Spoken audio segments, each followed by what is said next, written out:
Nako, talagang very, talagang very exciting na puntahan, mga wall climbing. Imbis na tayo yung maaksidente, dito talagang may kapit tayo. Ayan, Na-try tama. mo na ba yun, wall Ay, climbing? hindi pa eh. Pero dahil napanood ko to, pwede nating masubukan. Or yung mga magjowa nga, pwede nilang gawing banding ito. Oh, pwede natin gawing banding to, Patrick. Ayan, tara. Pero hindi nga lang tayo magjowa. Pero ito mga ka-RSP, isang karangalan na naman ang naiuwi ng isa nating kababayan mula sa larangan ng sining. Sino nga ba siya? Panoorin natin ito. Tunay nga na kilala tayong mga Pilipino dahil sa ating galing sa sining. Mula sa pagkanta, hanggang sa pagpinta, hindi maikakaila ang angking talento ng mga Pinoy. At isa na nga sa nagbigay ng karangalan sa ating bansa, ang artist mula sa Bohol na si Elvin Vitor. Dahil nakatakda niyang tanggapin ang prestihiyosong award na Leonardo da Vinci International Art Prize na magaganap ngayong nalalapit na April 14 sa Milan, Italy.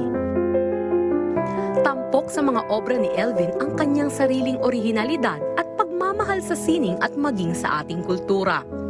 Kung kaya't kilalanin na natin ang Filipino artist na si Elvin Vitor dito lang sa Rise and Shine, Pilipinas.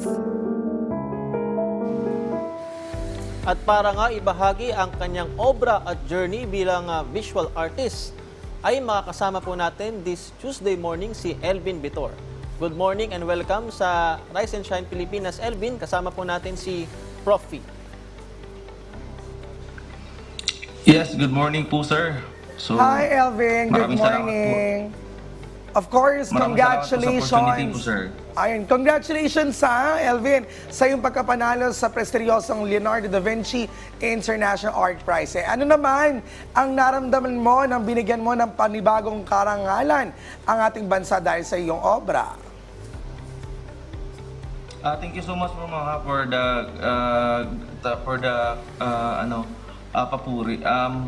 Yung ano po ma'am is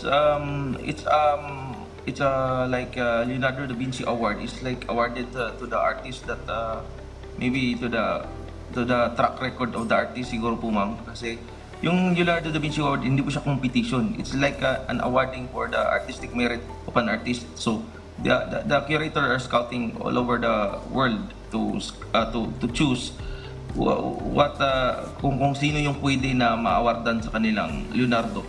And then I was so grateful na napili po tayo kasi isa lang naman akong Boholano, and then my aim is just to produce good quality of work. So siguro po nakita nila yung mga posting ko through social media, and then I am very thankful po sa opportunity na dumating po ngayon. Elvin, congratulations ulit. Ano ba yung kwento dito sa likod ng winning art piece mo na isang hyper-surreal na larawan ni Pedro Angco? At ano yung naging inspirasyon mo sa paglikha ng ganitong obra? Ano po sir, yung story po yan is, yung title ko kasi is Kulbahinam na Laraw. Yung Kulbahinam na Laraw is like my inspiration is my drive to create more big paintings this year, because I was aiming to create big paintings po this year. So that's why I titled it Kulba means tense, and then Hina means excitement, and then Laraw means goal. So like it's para kang kinakabahan na excited to achieve your goal. So yun yung parang meaning ng painting ko na yun. And then I was inspired with Pedro because of his physical feature, and then he is also an artist and then an environmentalist. That's why I choose to Pedro as my model sa painting ko po. And then a lot of elements are going with the painting to include with my concept sa Kulbahinam nga Laraw.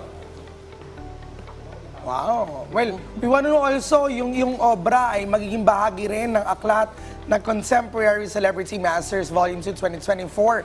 Anong yung reaksyon dito at anong yung naisiparating sa mga makababasa ng iyong aklat na ito?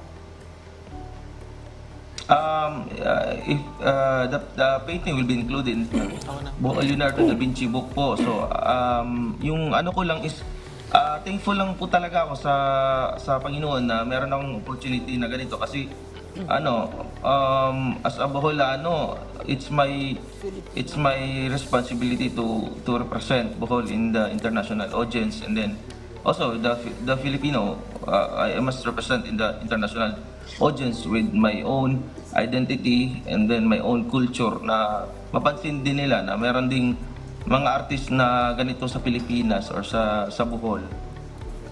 Kaya talagang Very grateful. excited po ako na makita personally yung i-release nilang book. Ayan nga, Elvin, bilang isang Pinoy artist, ano yung mensahe mo sa iba pang mga aspiring artist na nagnanais sumunod sa yapak mo at makamit din yung kaparehong tagumpay sa larangan ng sining? Elvin?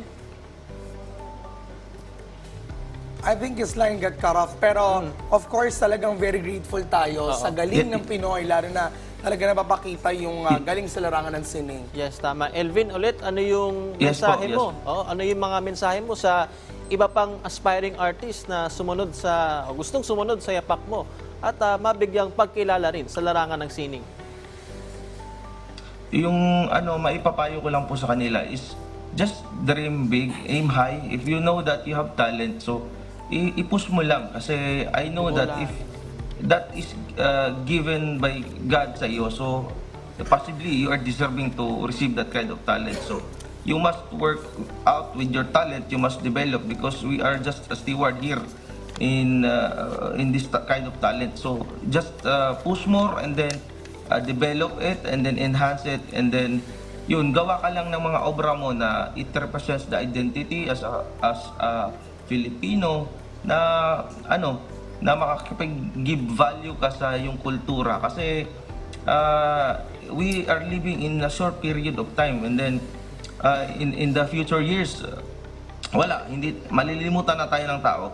But if you have a contribution to the art community or art scene in your province or in your community, then you will be remembered for the future generations to come, and then the future generation will be inspired by your story, by your struggle as an artist. So for me, if you are an artist, just push more, because a lot of Filipinos there are a lot of potentials na mga Pilipino na mag-penetrate sa international audience. So lahat po tayo ay meron tayong mga pangarap, and then as a Filipino, we must encourage everyone na